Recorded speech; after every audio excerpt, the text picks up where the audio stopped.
Now live to the Ontario Legislature, where question period is now underway. Let's listen in. Municipalities would override all the work they've done on local planning.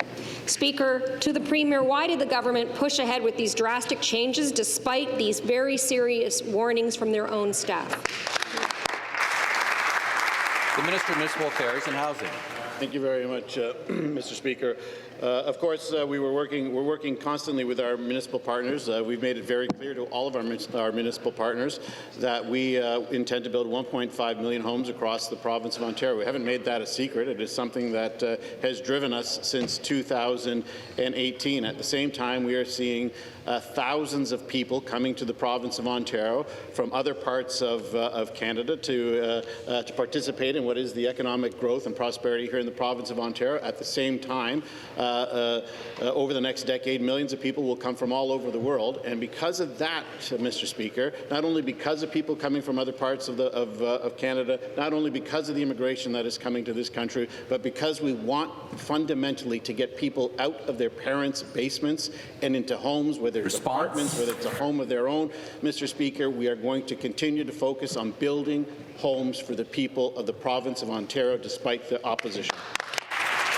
Supplementary question. Speaker, that answer is not going to cut it, because this is not happening in a vacuum. This is a land grab happening at the same time as this government was carving up the Greenbelt. Order. Let's look at Barrie. The government actually reduced density targets for new developments in Barrie, and that means higher infrastructure costs for people in Barrie and more sprawl. But guess what? Bigger bucks for a select few land speculators. The government's memo warned that these changes would make it harder for the city to meet its own housing targets. Speaker, to the Premier, if this was actually about housing, why is his government pursuing policies that will make it even harder for future generations to find a home? To reply, the Premier. Well, Mr. Speaker, Mayor Nuttall's doing a great job up in Barrie. He wants to build homes. He wants to contribute. He has capacity with his water and sewage, and he's asking to build more homes. That's why we're doing it. We consulted with the mayor, and we're going to build the 1.5 million homes that the opposition doesn't want to build. Do you notice they don't want to do anything? They vote against building homes, vote against building hospitals, vote against long-term care. They vote against expansion of roads and highways and bridges. They vote against everything. This province would be a disaster if you were ever on the side of the aisle here. Final supplementary. Tell you what, Speaker, we need that Premier to do a better job. We need that Premier to do a better job. Speaker, the memo also covers this government's 2,300 hectares of forced sprawl in Waterloo region, throwing out all of the consultation and the planning work that the region had already done. The government's own internal memo warned against this, and it said that third-party requests were prioritized over evidence-based solutions by expert planners. Right there. This government knew this was wrong. Yep. They knew it.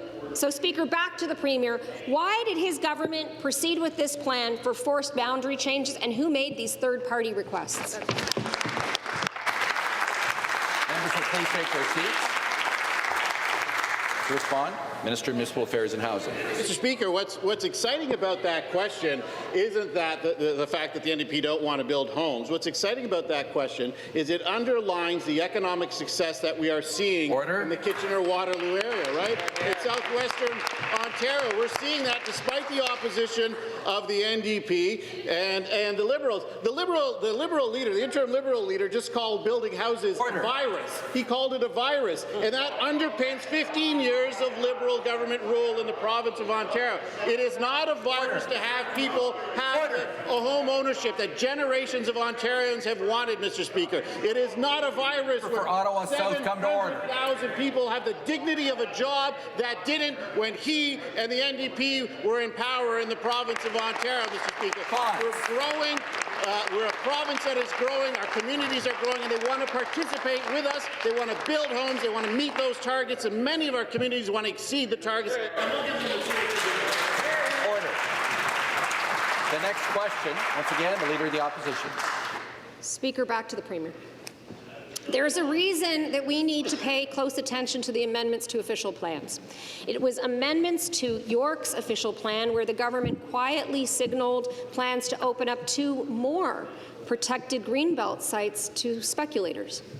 The Premier says he will supposedly reverse this greenbelt grab, so will he also reverse the changes to York's official plan?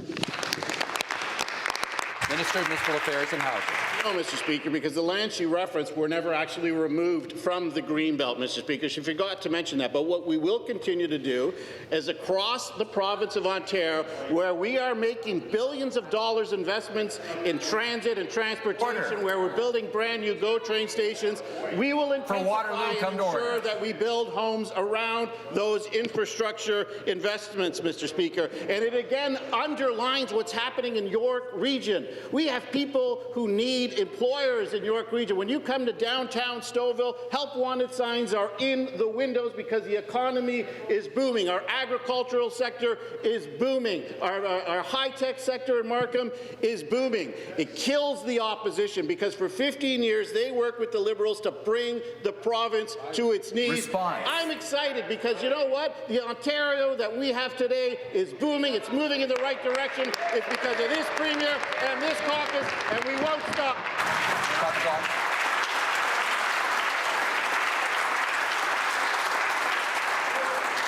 Order. Restart the clock. Well, we've been listening to question period underway down at the Ontario Legislature.